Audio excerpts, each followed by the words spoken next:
Hello,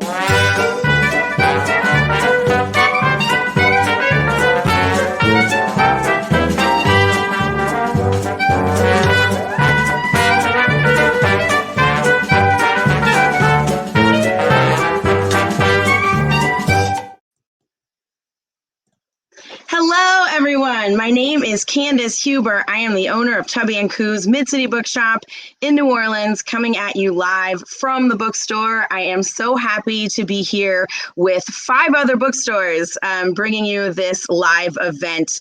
And this is so exciting. It is book birthday for this lovely book that you all bought if you're here. So we are really excited to launch this today. But first, I want all of the bookstores that are participating to show you who they are. So we're going to do a brief introduction of each bookstore that's here. We're coming from all across the country, and I think it's super cool that all of us can get together to bring you this event.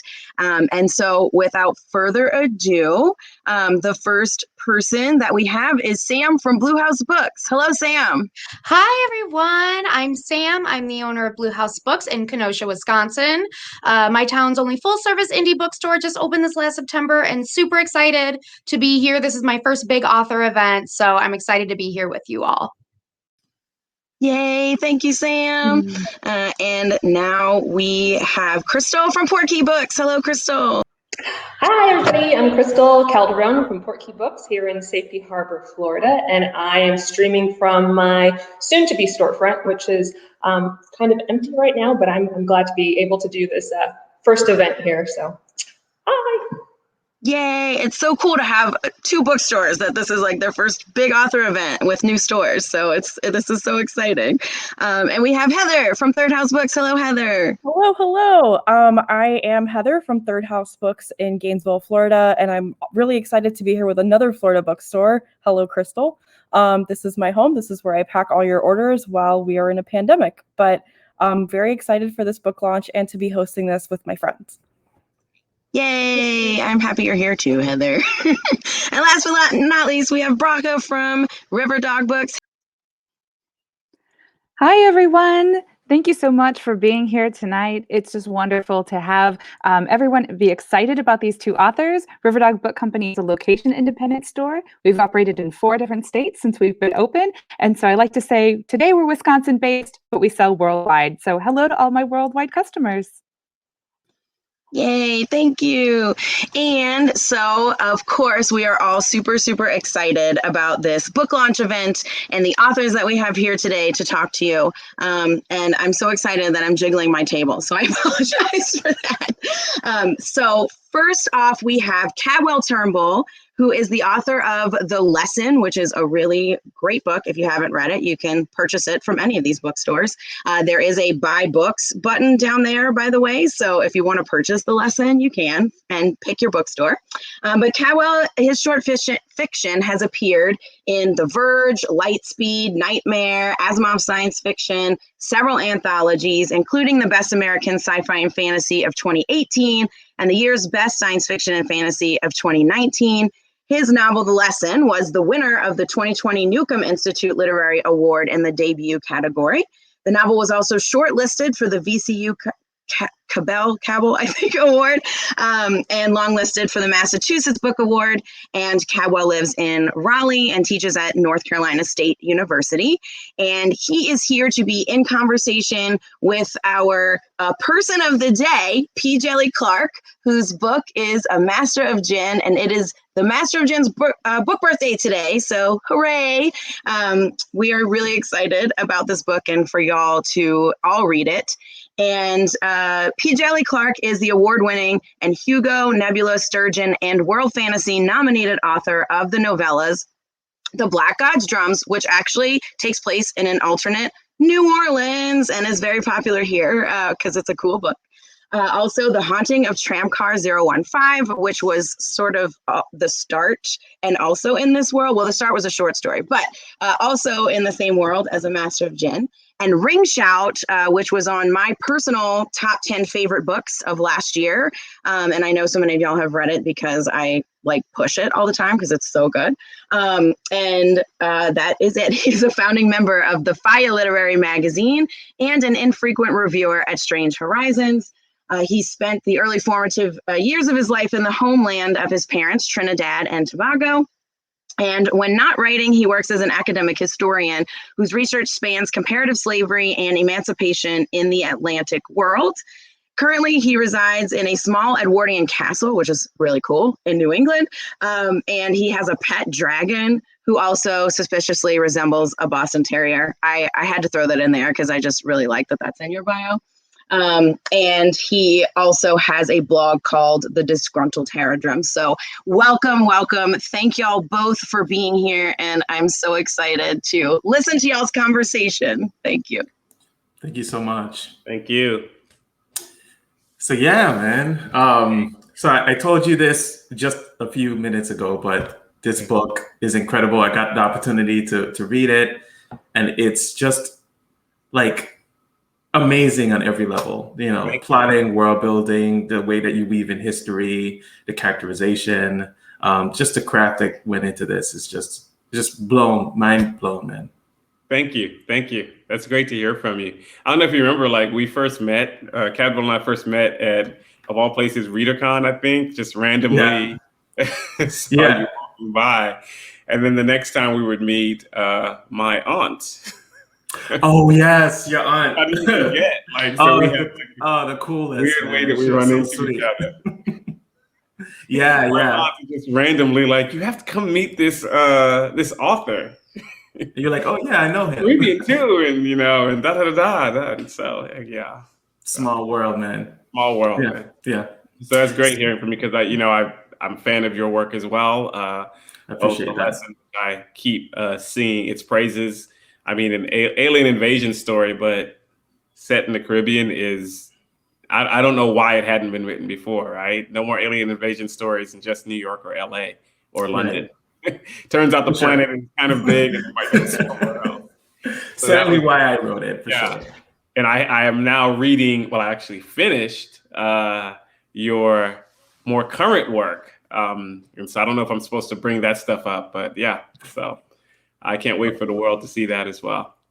Appreciate that. Yeah. So yeah, I have a ton of questions. I actually I think I overdid it. I have like 15 questions written here, but let's see what happens. Right. The main question that I want to ask you is just like, what was the journey to this? Because I know there was a short story, and I know there was also a novella before this, but what made you decide, like, why Cairo? How did you weave in all of this stuff into Cairo? You know, how much does it resemble the historical Cairo? I'm asking like several questions at once. Yeah. How did you get here? It's a multi-pronged question. How did you get here? Yeah. So, man, how I got here is it's been an interesting ride. In fact, it's so far back that I can never fully remember what inspired this book. But I always tell people, I think at the time I might have been reading some Edward Said because I was in grad school, and I was also adjuncting teaching history. And I always say I was showing, for some reason I was showing Pontecorvo's The Battle of Algiers a lot to talk about anti-colonialism. And somewhere in there, I was also blogging about steampunk's love of the gun, right? And how the gun was also, I talked about I was thinking about the Maxim gun and its use in colonialism. And somewhere in there in the way my mind works, I started thinking, well, what would have been the antidote, right? The great what if, like what if it didn't happen? And what would have stopped it from happening? If I know that colonialism happens because of the Maxim gun and industrialization, what could be the thwart to that? And I was like, well, it could be space aliens. Or I said, how about magic, right? And it started rolling from there, just that idea that I think I was just thinking about. I don't even know if I was thinking about writing anything. And then one day, Fatma, the suit, and the dead Djinn appeared, right? Just appeared in my head. And from there, it was just, I don't know if this is the way with you. I don't even think I jotted it down. I just daydreamed about it a lot. When I was driving, making groceries, doing whatever, it was just in my head. And before I knew it, I was like, oh, I don't just have an interesting image. I think I have a story. And I said, and I know I got heavy there with folks starting this. I always start off a little heavy with Maxim guns and everything. But the whole point was I knew I was in some ways doing this anti-colonial story, but it was fun in some way, right? That I was almost maybe even making a post-colonial story, trying to imagine what another world might have been like. And I wanted to bring my love of fantasy, my love of steampunk and all these things to bear. And to, at the end of the day, tell this story to the point where people will pick up on the anti-colonial themes, but they're almost said with a wink and a nod, and sometimes through joking. But that was the inspiration in some ways. And I didn't know. I mean, I know you had I won't answer all of those things. I can't remember them all. No. I'll ask more questions, follow-ups. I didn't know exactly where I was going to set this story, and when I was thinking about it, and but it was somewhere in that region. Like Khartoum was in there, and I was like, what if I set it for somewhere in like Dar es Salaam or something? I don't know why those regions were there. And Cairo, it was like the Olympics, like which city is going to win out. And Cairo just almost immediately, like, I don't think I thought about it more than a few minutes before, oh, it's going to be Cairo. I had visited Cairo for one. Two, Cairo just has so much history that if you're doing something like alternate world history, you need information. And Cairo just had so much to give, right? Like I was never going to run out of material to look at. And so Cairo became where I settled on. And then it just became a matter of researching, learning, pulling from my own brief experiences, learning from others and reading others. And that first story was born. And, as I always say, when I wrote that first story, I didn't know there would be more. Right. I didn't know that first story would be published because it was too long. You know the deal. You've written this long story. There's no markets to send this to. The story's like 10, 11,000 words. What am I going to do? Right. It's in that like interesting middle area where people are like, yeah, maybe shorter or longer. Yeah. And you got to go through and cut it, but then you cut it and you're like, it's not the story anymore. It's not good. It's like not what you want. Cut down, but this one, it wouldn't work. And so I just had the story and I was like, I guess it'll just be surrendered to back in the day, the flash drives, right? Like now it's Dropbox. I put it in purgatory where no one will ever see it. And as this story goes, it sounds apocryphal, but it's actually a real story. I sent out, I think, like a fake Facebook post saying, does anyone know where I can possibly find somewhere to publish this overly long story that's about this detective in an alternate world, Cairo, And it was Diana Foe at Tor just happened to see it and said, hey, that sounds interesting. Send it my way. Good people. Diana Foe is good people. And just random. And that's basically it. That's how it happened. And that first story was published. I was nervous, when I've published short stories before, but you know what it's like in the short story market. You publish some short stories in semi-pro magazines, even pro magazines, and then they say, we're going to put it up on the front page of Tor. You're like, Tor? Oh, wow. That's like a big deal, right? Everybody's going to see this. What are they going to think? And I was actually surprised, blown away, humbled by the fact that people liked the story. And it was people liking the story and people saying, yeah, we like this. We think what you're doing is great. We'd like to see more. It basically inspired the rest to come. And luckily, because I think I like world building, I left a bunch of doors open. I was able to have room to grow. So that's the long, short story of how this novel came about. But it was each time people pushing and saying, can we have more? And me going like, I don't know what's going to come next, but I'm along for the ride as well until I create it. That's fantastic. So Fatma is your main character, right? She's just incredible. What attracted you to this main character? What do you love about her? And I don't want to have you talking about what's in store, but do you think you have plans for more Fatma stories?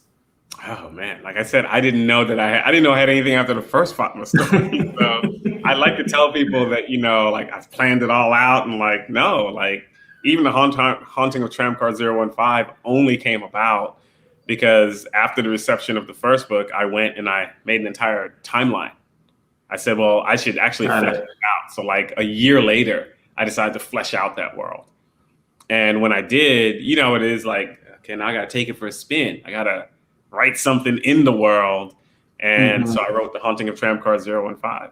And the reception of that as well. And I just put Fatma in there as like a cameo. But I had no idea if a novel was coming. I had nothing in mind for a novel, nothing.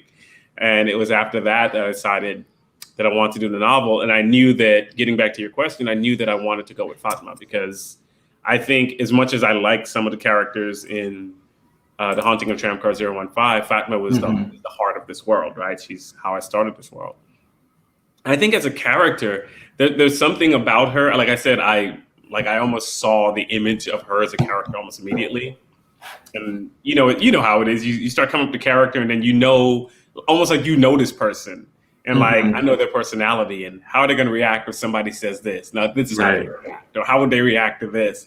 And it was like I just started knowing her almost like, yeah, that's my, I know Fatma. We go hang out. It's like almost like I knew the character. And so, when I started writing, you write the story and you put the character in the situation. You're like, well, how would she react? And if you ever react wrong, that like it doesn't sit right with you. You're like, no, that's not what she would say. This is what she would say. This is how she would interact. This is how she would respond to this situation. And so, as I was writing A Dead Djinn in Cairo, the character itself, her character grew with me, right? I started thinking about who she is, what she is. What her background is, and I remember thinking in my mind, I knew she had this other backstory, but I knew I'd only hinted at it because I hadn't fully thought it out yet. But I knew it existed, right? Because I laid like some of the groundwork there. And so when it came for writing something as expansive as a novel, I knew that only Fatma could carry, at least for her first novel, only Fatma could carry that novel. Right, because at the end of the day, it's her story. She's I think a character that people want to see, and and as far as what draws me to the character, I love that she's, first of all, she's stylish, more stylish. People are like, "Do you dress like that?" I said, "I wish." She's so fly. I said I could be her wardrobe consultant, maybe. That's about it. But I don't know if I could pull off her. So the fact that she dresses the way she wants to, she's kind of a character who makes her own path, and there's something admirable about that she has roadblocks put in front of her, but she makes her own path and goes her own way. And she also has this dedication to what she's doing, right? Like she's like when there's something about a character who is just into what they're doing and they just love their job in a way, or at least they have this loyalty to it that they're like, when I'm doing this, I take it seriously and I'm going to give it my all in a sense. And she's driven in that way that, you find admirable. But she also has these other traits that you may not like, right? Little quirks. And I figure, that's like people we know, right? That's a fully rounded individual. If there's anybody I knew who like had no traits that I didn't like, that would be strange. And so, I wanted to make her this well-rounded individual, someone that, you would like to go to the spot with. And sit around and, well, for her, drink sarsaparilla or whatever.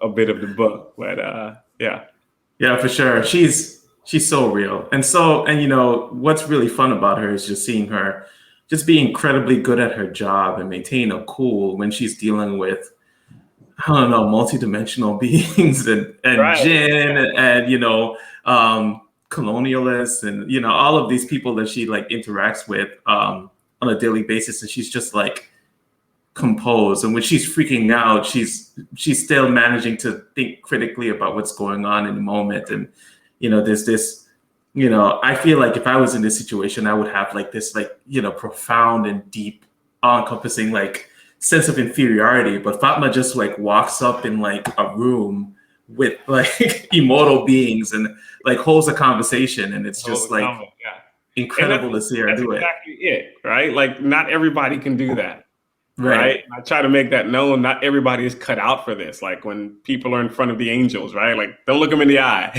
right? The angels are going to they're going to mess with you, but she can handle it. And not everyone can, and that's the thing. Like, and that's even for the ministry itself. Not everyone is cut out for this, right? That they can deal, as you said, in knowing there are these much more powerful beings that exist. There's these otherworldly understandings that I can't possibly fathom as a small mortal being. And, that would make some people have to go and sit in the corner and stare into a wall for a while, right? For me, that's what I would do.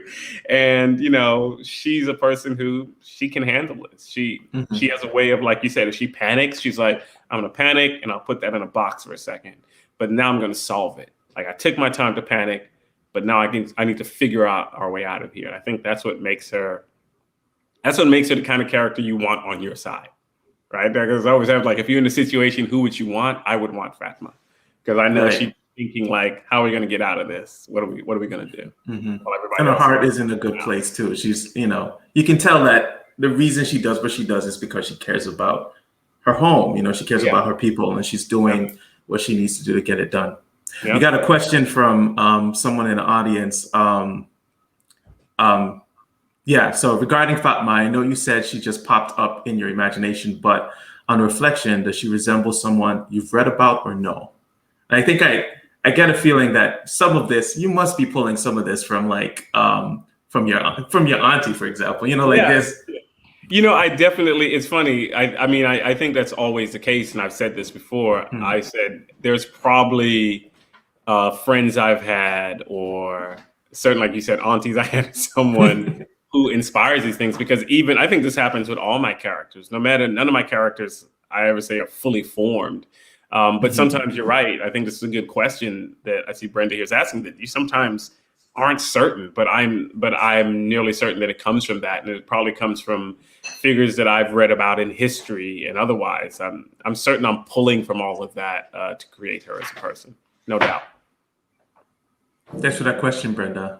Okay, so a question that I have, you were talking about working on a dead Djinn of Cairo, and then, going back and doing some world building or plotting out the timeline. What is typically your process with a story? Is it typically the daydream and then sit down and write? What was your process for this novel? Did you plot it out before you started, or did you just start writing and exploring the world a bit? Like, how did you feel your way through it? Plotting. I'm not a pantser. I can't. Okay. I always tell people, like, the people who can, like, I'm going to go and write the end of a story, or I'm going to write the middle, I'm going to write that one scene. I'm amazed. I have to start at the beginning, and I have to know what my ending is. And if I don't know what my ending is, it's going to be a problem. I actually have a short story I once did where I just wanted to test it. I had no idea what the ending is. That story is still not finished to this day. It's been 6 years. I go back to it as like a little puzzle challenge every time, because I like the idea, because, you have a lot of ideas, but an idea is a story. And so I never figured out what the ending was going to be, and I've never been able to. And so my stories, I tend to always know what my beginning is and what my ending is. And often the hard part is getting a lot of things together to get there.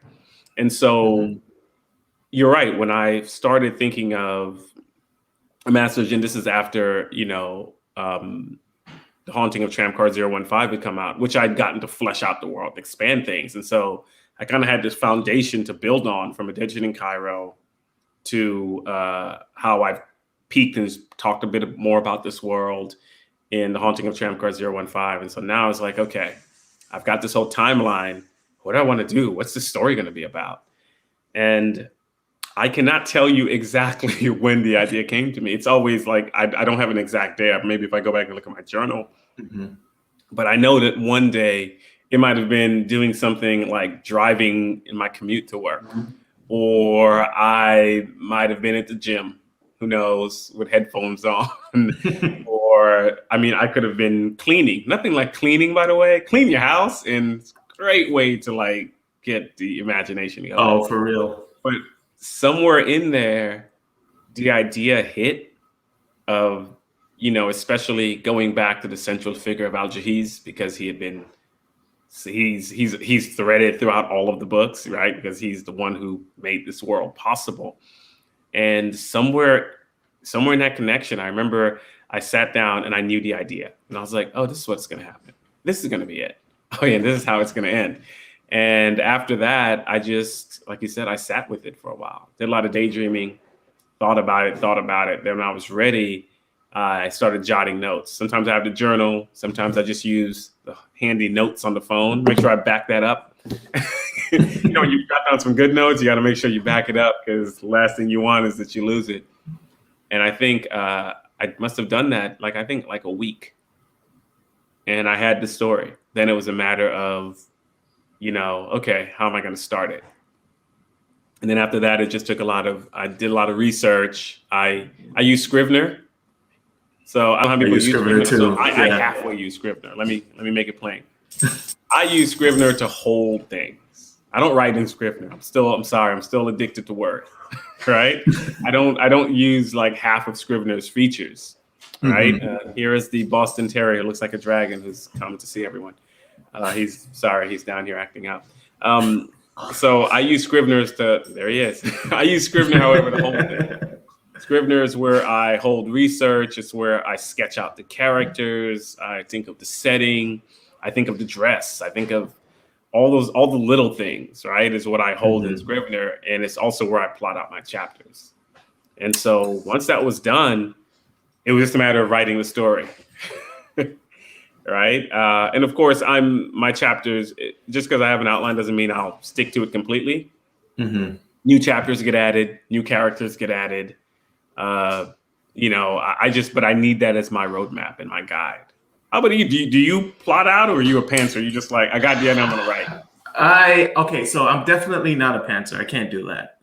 That's really hard for me. But I can jump around in a book and do different parts of a book or different parts of a story. But I usually plot out what I want from beginning to mostly end. I usually know where I'm ending. Sometimes I get caught up or messed up in the middle. You know, I'm like, I didn't figure that out yet. So then I start writing my way through it. It's messy. It's a little bit of both. Yeah. Yeah, it's always messy. Like I said, if people saw the notes and, you know, and I don't know if you're like me, like, even though I have this guide, like the amount of times I may change drafts, my drafts start off like draft 1, draft 2. Then I'm like draft 20, draft 20A, draft 20B, right? And it keeps going. And so I don't know how much this one had a lot, where, you know, I might say, yeah, I didn't like that. I got to go back. And yeah, it's always messy. And if you're like, are you always like me? I'm always like, for this one, I'm always doing a little bit of research, because no matter how much you plot it out, you still need to know, how long is a city block in Cairo? How long does it take to get from Giza to Central Cairo? Right. This was the questions that I was asking when I was like reading the book. I was like, this is like really intricate and really smart. Like, how long did it take you to figure all of that stuff out?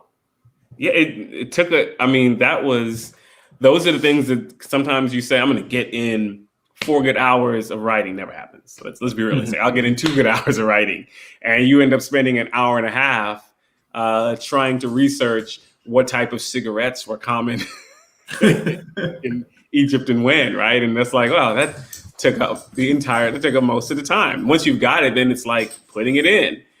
So, you know, I think, like, and especially with this work, there was just a lot of research continuously, because, you know, I always say if you're doing secondary world fantasy, it's kind of, there's something easier to it. Well, I want to say easier, but you're not restricted by anything in this world, right? Your secondary world, 2 moons, fine. I'm going to create this land, right? You do have to do a lot of work, because you have to figure out the trade systems, the transportation, everything. But if you're dealing with our world, even if you're doing something alternate, Cairo is where Cairo is, right?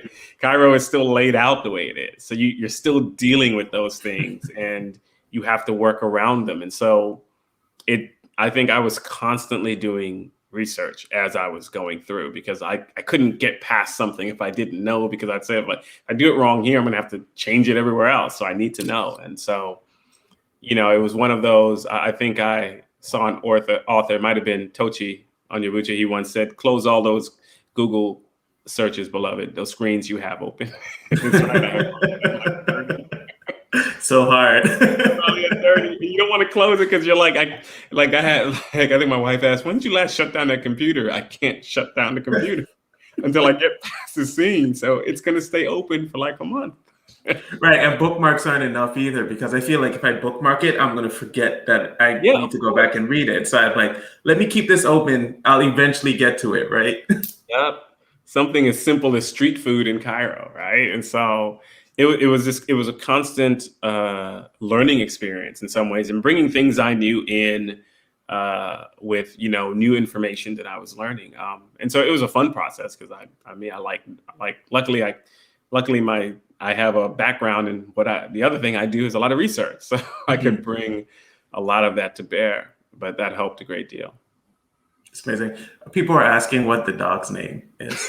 The dog's name is he's a Boston Terrier, just like drag. His name is Beres, Beres.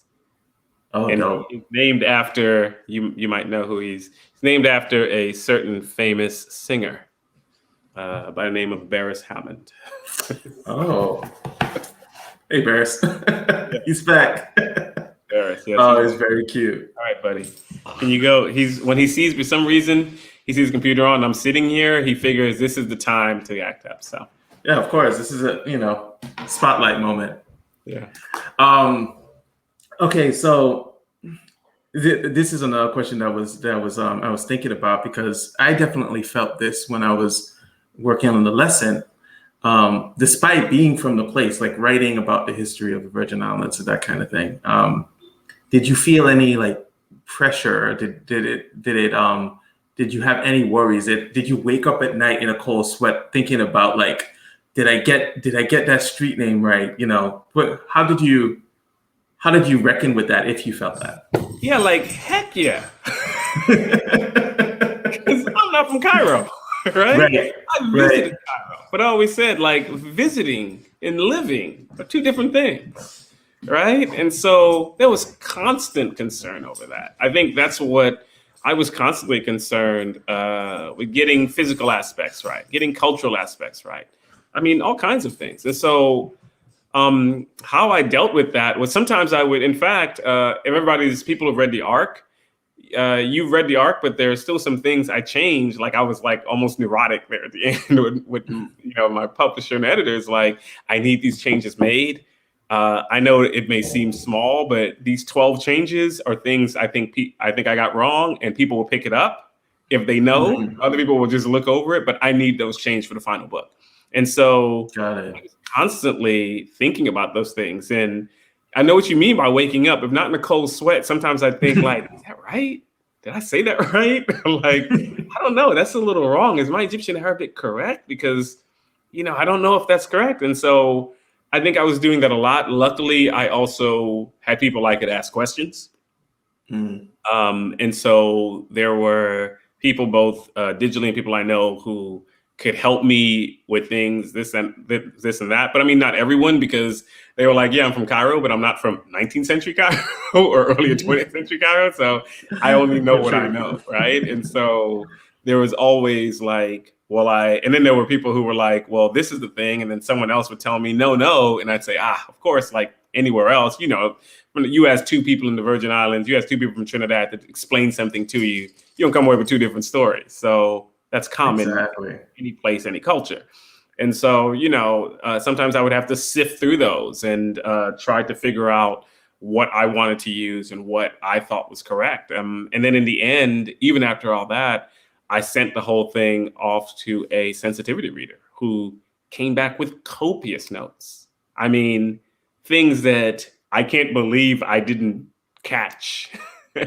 That I did, that they were like, yeah, you might want to look at this. And so, I mean, thank goodness. I praise sensitivity readers, right? Like I don't name them, because I figure like if you name a sensitivity reader at times, it's like, well, you're saying like, oh, if I made a mistake, go to that person, right? And so no, I'll take the weight for that. But I did have someone, who really helped me go back and I think painstakingly go through and change a lot of things, or at least think through. Like I didn't change everything, but I think I took 90% or more of what they said to heart. And yeah, that was, I don't think I would not have had the book go out without that.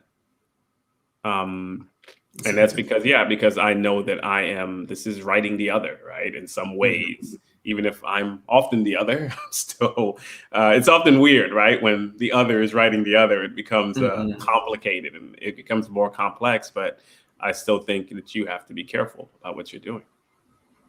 For sure. Yeah.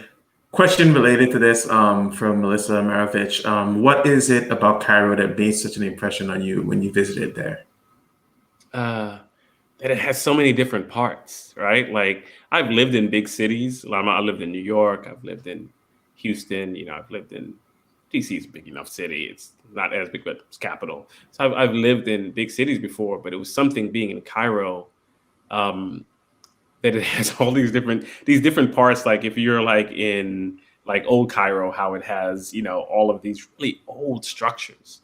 Right. And then if you're in another part of Cairo, it is very modern. And then there are parts that are a bit of both. And so it was just it was for one, the very architecture and layout of the city. And then the various cultures that share the city, because Cairo being this crossroads. Right. And so there are people who you would meet and they're like, well, we're all most of us are descended from Turkish people, and you can tell so by the names that we use, or Armenians, or there are, of course, Christian Copts, and then there are people who are from further south. And so it's just crosswords of the Near East, of Africa, all these places that are all melded here, right? There are people, Greek descent and others, and Albanians and others who are all in this space. And so even when you think of this place, it's like what it means to be Egyptian can have all of these different meanings. And so I think that was certainly something that stayed with me. The food,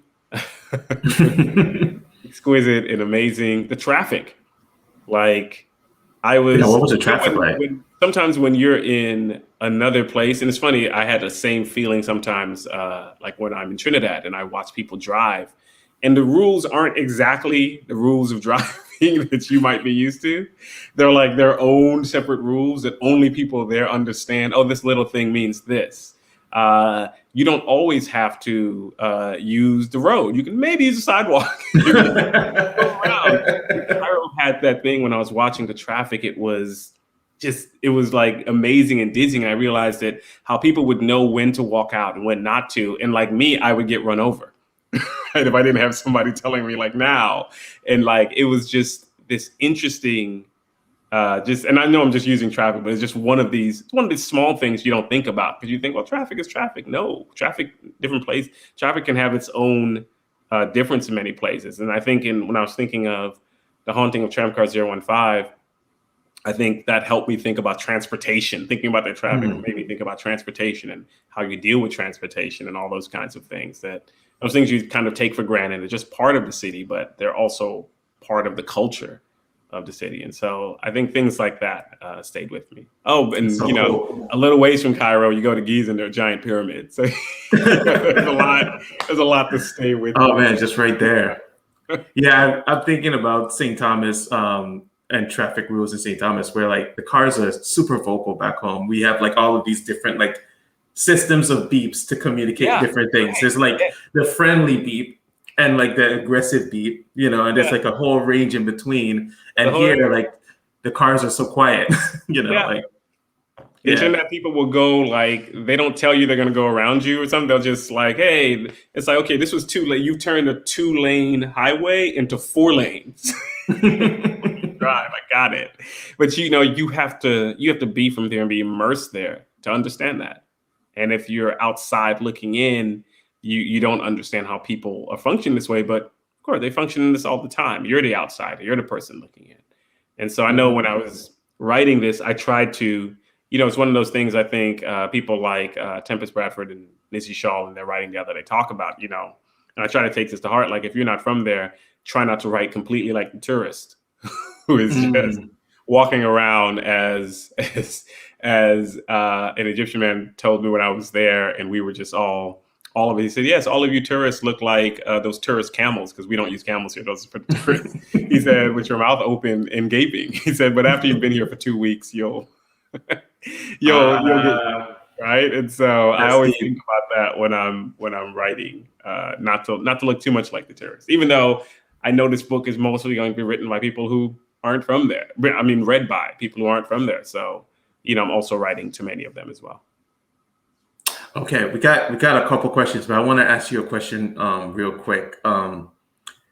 So historical accuracy is important to you, but there's also like a lot of really weird, cool stuff in this. That we have like mecha angels. Like there's just some really cool stuff in this. And so like, where do you decide to like? And I was also, there's a section of the book where there's like the nightlife of Cairo, and the Cairo, this Cairo that you've written is also incredibly beautifully queer. And so I'm just like, how much of that was influenced from things that you actually found out, but then also like, where do you just leave historical accuracy behind and just kind of like manifest, your biggest, boldest vision for this place? Yeah, I think that's a good question. And the only way I'll put on the historian hat for a second and say what an old professor I had of mine said. He said every counterfactual is inherently nonsense. And I don't know if he meant that in a negative way, but he meant that it's all made up. Mm-hmm. Right. And I often see people, I've been to cons and I've seen people in digital space, and they'll argue which counterfactual is more correct than the other one. And many historians would say all of them are, none of them are more correct than any other because they're all made up. Once you've decided to alter something, you've altered reality. You've created your own history. And so with me, what I wanted to do as I write with this or any other alternate history, whether it's the Black God's Drums or others, if I know that I'm already changing history, I say, well, why not change more, right? Why not take it a step further, especially with the dead Djinn world? If I've already got Djinn who are corporeal and existing among everyone, or everyone can see them, and I have, as you said, mechanized clockwork angels, am I going to quibble about whether or not the spot, a nightlife, a small underground bar where many people who are different or queer or what have you may hang out in Cairo? Is that something I'm going to quibble about? I mean, come on. And so, some of these things I say people will say, well, how realistic would it be that Fatma as a woman would, I've had that question to me before, would be in this role? And I'd said, like, I have mechanized angels. He said, I have cosmic monsters. I said, I can go as far as I want. And the other question is, and some of this is plucked right out of history. There was an early feminist movement. Fatma herself is named for her last name, especially is named for a prominent Egyptian feminist that people probably pick up when they see her name, right? There's all bits of history, even the fact that even her wearing suits. I have photos of women from that era in what people would consider the Middle East, sometimes posing for photos in men's suits. So, just like I can find them during that era of Van der Sea photos in Harlem of women doing that. So, right. So it's like every time people would ask, like, is that possible? I'd say, yeah, it's all possible. So many things there I plucked from actual history. All I did was a storyteller was I may have embellished it or taking it to its next stage. Right. And so, yeah, all this to say that I'm already know that I'm outside the realm of historical accuracy. Now I just simply need to create history that fits this world I've built and that people will accept, right? I think if I threw in aliens in here suddenly, people would be like, okay, you're going a little too far. But, I think for the world I've created, I'm hoping that the little tweaks that I'm making, people find interesting. I'll say this last thing about historical accuracy and counterfactuals. The thing that I think is most interesting with counterfactuals, or the most interesting with alternate histories, I've said this before, is not whether or not that history is accurate, because again, you altered it, it's made up, not whether it's probable, but why someone who wrote, someone who's making a film, why they chose to change this particular thing.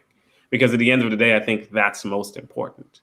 Right? Rather than, I think whenever we decide to alter something in history, right? There's a reason I chose in the Black God's Drums to alter how the Haitian Revolution played out, right? I'm saying something about our world. I'm saying something about how the actual Haitian Revolution played out and how things might have gone differently, right? There's a reason in this Djinn world, I am focusing on subverting colonialism. Like, how my colonialism have been thwarted, right? When I'm here talking about the issue of colonialism and those dreams that all marginalized, colonized, everyone who is not an Occidental has dreamt in some ways of a what if, what could have been, and why we have those dreams and why we think of those things. And we can't create something different, so we tend to dream. We ponder about it, and so like I said,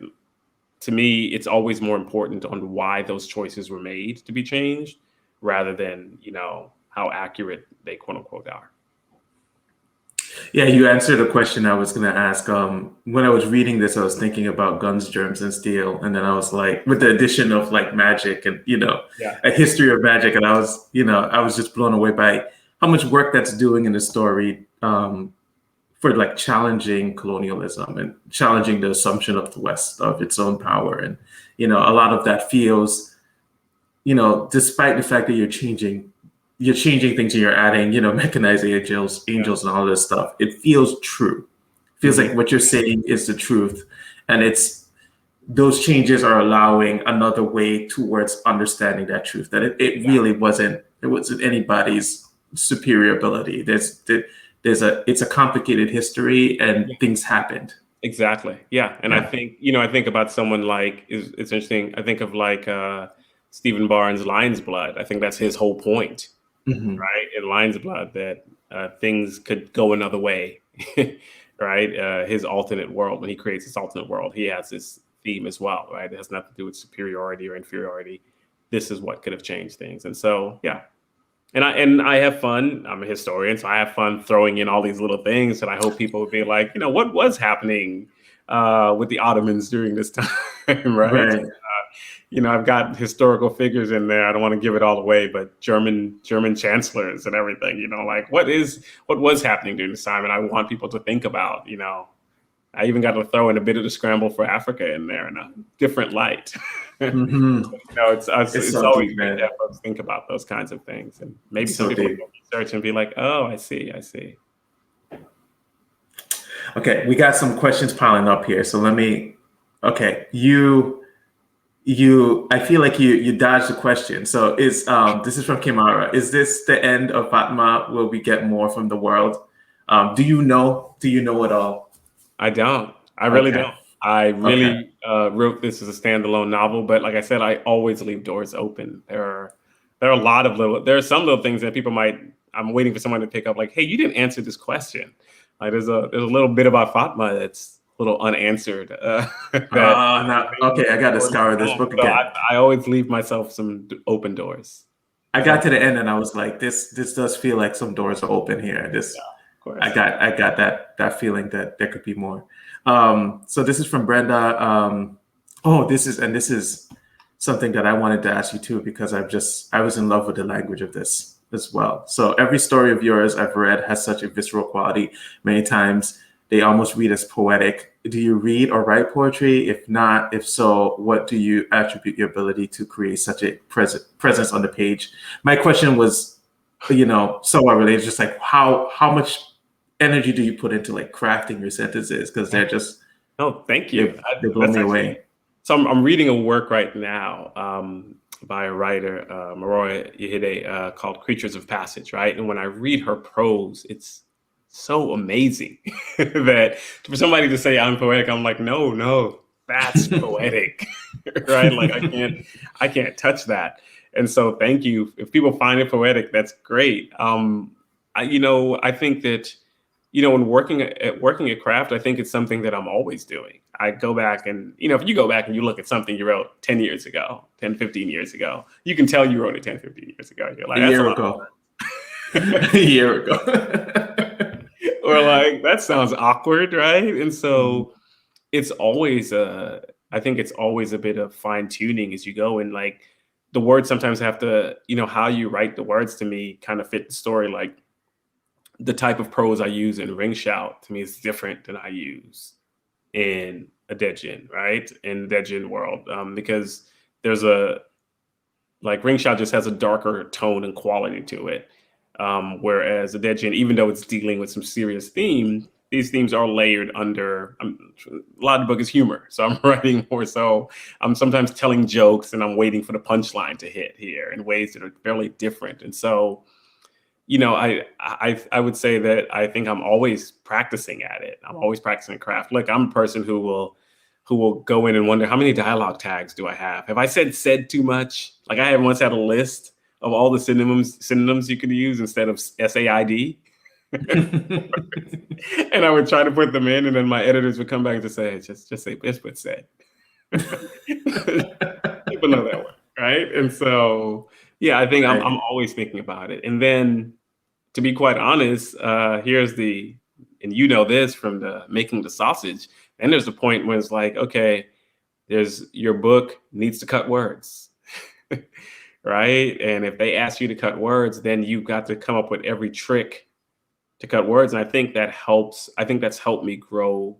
I think that's helped my final products and helped me as a writer, because if I had these longer flowing sentences that might be too much, especially if like it's an action scene, it needs to be tighter. It's taught me like how can I say this with fewer words? Right. And it's just something that I think that again, I'm still learning and I'm still picking it up. But yeah, it's always a work in progress. I don't know if you have that thing. I have this trick where I'll like say like, how am I going to shorten this is I'm going to make this paragraph end right here. It can't go over. it can't wrap over. It has to end. And so I'll have to go in there and I have to find a way to knock out a word, find a different way to say it. And it will bother me if I have that one word dangling at the end. I'm like, no, you were supposed to end up there. You can't be here. And so and it's a great way to just go in to me and just with a scalpel and just cut off words. Yeah. Mm-hmm. Yeah. I obsess, especially near the end with tightening. It's like everything needs to just be tighter. Yep. That's the name of the game. You know it. I wanted to ask you about your action scenes because your action scenes are so compelling. But we have a few questions I want to get through before the time is up. And if you want to throw in some comments about how you do action scenes, please do, because I was like, wow. I listened to some song in my head that is like really like I was writing something recently and I was listening to actually Run the Jewels 4 certain songs on there, and it's just the pace of it helps me with the action scenes. Oh wow! I listen to that, then I think about it. It's like this is how. Yeah, it's like when I listened to the song, I was like, "This is the pace I want for this action scene. It needs to be hard." Oh wow! I'll be thinking about like the song and help it flow. Okay, I wrote that down because okay. That's one way I do it, and I never know if I do it right. I always know at the end like this work, and then people will be like, "Yeah, it worked." Okay, great. It works. Okay, so. Melina noticed that the vast majority of your protagonists are women. Is this a conscious choice, or are you in some way drawn to writing women protagonists? It's a very good question. I'm asked that a lot, and I never have a good answer. I think that it's funny. I also write books. That I do have some books without women. Some of them aren't as published, and so one thing is the ones where I've written women must be better because they get out into the world. But I also think I think what's happened, like it's almost subconscious. I think that at times I'm pulling on again people I know, and I think that in some ways these characters are influenced by that, and so I can never give people a good answer on why that is, but I'm just happy if I'm doing it correctly. That's what I'm always wondering. Like, did I do this right? Did my characters, is this character, did I create this character correctly? So if my characters happen to be women and they are also done well, then I'm thankful for that. Yeah. And, I'll tell you that they are. Yeah. The thing with me, what attracts me to writing women, I can't really speak on how well I do it, but it's all of these, women in my, I just had so much women around me growing up, and they, just powerful personalities. And so I'm just like, when I think about, character, I tend to, unconsciously or consciously pull from all of these like really strong personalities. It just happen to be a lot of women. Yep, that's it. Yeah, that's pretty much it. Yeah, I think that's what ends up happening. And like I said, I don't even know that I'm sometimes consciously doing it, but I know when like Fatma, like when she was the character, she was it. There was nobody else that character was going to be. Nobody was going to fit that role but her. Got it. Okay, so Kimara wants to know if there's any Easter eggs that we're likely to miss. That goes into spoiler territory. I can tell you, there's all kinds of Easter eggs. I always say this, like people have asked me, is this a standalone novel? I mean, you don't have to have read the other stories to read a Master of Djinn. You can just start reading a Master of Djinn. And then if you like it, you can go back and read the others. However, I'm also a person who, I've always liked this. I like authors who reward you for having read the other works, right? And so, just like in A Haunting of Tramcar 015, you didn't have to read A Dead Djinn in Cairo, but when Fatma makes her cameo in there, it means something to people who've read A Dead Djinn in Cairo, right? It's like, oh, she's showing up here at the end. This is interesting, to a non-reader, but everybody else is like, oh, that's her. Or to realize that's Siti she's the waitress. She's the same person. So sure, I got a whole novel now to do it. There's even a point in there where I bring up The Haunting of Tramcar 015, which made me laugh when I wrote it, right? Like, it's like way I did this Easter egg is just meant to. I laughed like when I read this. I'm so corny, but I threw it in, and yeah, so I thought it was great. Yeah, Siti is. Oh man, Why didn't I ask any questions about Siti? She's the best. I love any character who is irreverent and just and is a bit chaotic. She's having fun in every scene. That's the best thing about it. Okay, so Kimara, do you have an archetype of a villain, meaning it's standard across your body of work? Like, what kind of villains do you write, and do they have similarities? I don't know. I mean, they're just often villainous. No, I don't know if I do. Sometimes I'll have a villain like in, I think in like Ring Shout, who are completely almost otherworldly and inhuman. And other times I have villains who are very much human beings making very bad choices. Right. And so, yeah, I think and it's funny, I'm drawn to villains. I'm also just sometimes drawn to sympathetic villains. I don't know if I've written a good sympathetic villain a villain who you're like, oh man, I didn't want to know their backstory. I don't know if I should dislike them. And I don't think I've done that yet with a villain, but that may be coming. So, I don't know if I have an archetype, but I know I'll say this. I always know that villains are very important to a story. I mean, I think villains drive a story as much as the protagonist. And yeah, this villain in this book, man, buckle in, y'all. This villain, I definitely was saying a few things here. I think it's going to be no doubt what I was driving at with the villain in this one. It is saying a lot. But I found myself like pleasantly entertained by this character. I think this villain is also someone who, like, as much as people will watch me choosing my words carefully, as much as people will dislike this villain, I think there's a way where they might like to see the villain again just to dislike them some more. Right. It's that kind of villain, right? Where you're like, yeah, bring that villain back so I can dislike them. Oh man, I wish I could talk about something in a book, because I feel like what you're saying is a nod to something too. Lots of nods. So much fun. Okay, we have I guess 4 more minutes. So let's see if we have any more questions. No. So yeah, anything else you want to talk about with this, with the book? How are you feeling now that it's out in the world? I know it can be like such a long process and nerve-wracking. It was such a process. It was a lot of editing on this one. I don't think, and it was my return to novel writing. I think when I first started writing, I was like, I'm gonna write novels. This was a long time ago, and I wrote novels. They went nowhere. Just sit on my flash drive. So I went back to writing short stories, and this was my return to writing novels after at least a decade. And so I was like, do I still like any muscle? Do I still have that skill? Can I sit down and plot out chapters and sustain the story?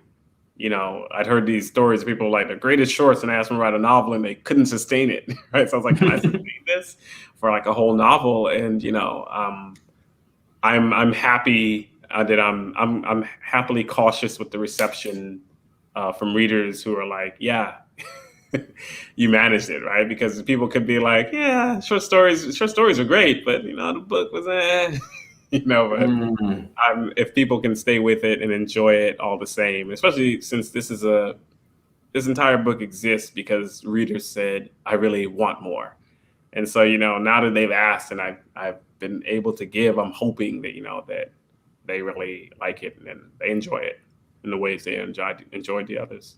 So I said it already. This novel is bomb, man. It's thank you. Knock your socks off. Incredible. Okay, so it's a wrap, folks. It looks like we have to wrap this up. I'm gonna have to pick your brain on some other things, Can I ask on Twitter you or something. The books up top, because they all look like it's one series behind you. That's just extra copies of The Lesson and Arcs of No Gods, No Monsters that I just haven't given away yet. No Gods, No Monsters. Yes, No Gods, No Monsters, which I had the chance to reading, and you guys, that was some amazing writing. I could tell you were like, it felt like you were like, I'm going to do some experiments here, and I don't know if you've always had these ideas in your head, but the way you laid it out was just, that's an amazing novel. I think people are really going to enjoy that. I appreciate that. I mean, coming from you after reading. And I love The Lesson, but it was so, like you can read the book and be like, okay, this is just like, and I like that this one was nothing. As much as I love The Lesson, this is completely different. Like nobody can say, oh, that's The Lesson. No, that's The Lesson guy. No, this is something completely different. Yeah. I appreciate that. I was reading reading your book. I was going to ask you some questions about secret organizations and all kinds of stuff, because I just felt like there was so many. I was like, oh, wow. It's like, I don't know. It's like simpatico. I don't know. That's what, I could, yes. There are so many things there, as well as otherworldly beings that boggle the imagination when you might see them between worlds or something. Those kinds of things. Yes. I think we do have some, we have some discussions I think we can have. As well. So. Okay. All right. Thank you. This was so amazing. And just like, I felt like I was just sitting in a living room somewhere, like watching y'all hang out. It was so awesome.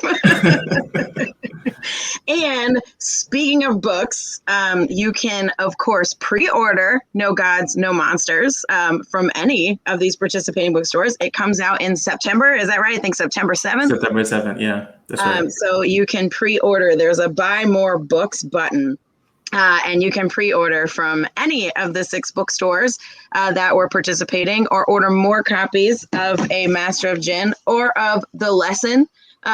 All of us have all these books, so please order more books. I did want to mention that there was one bookstore, Betty's Pages. Nicole couldn't be with us tonight, but she wasn't here at the beginning. But I just wanted to give a shout out to them as well. So I'm going to bring all the booksellers back on to say goodbye. Y'all were amazing. Thank you so much. This is everyone. So if y'all want to catch a screenshot, look at Sam there at the bottom. Books, yeah. Nice. Thank y'all all so very much for giving us your time and letting us listen to y'all chat, because this was so great. It's awesome. Thank you all for watching as well. We couldn't do this without you purchasing books. So thank y'all to all of our lovely customers who bought books. And yeah, just thanks. I was just sitting here the whole time like this. Yes, supporting your bookstores. Thank y'all. Bye, everybody. All right. Thank you. Bye, everyone.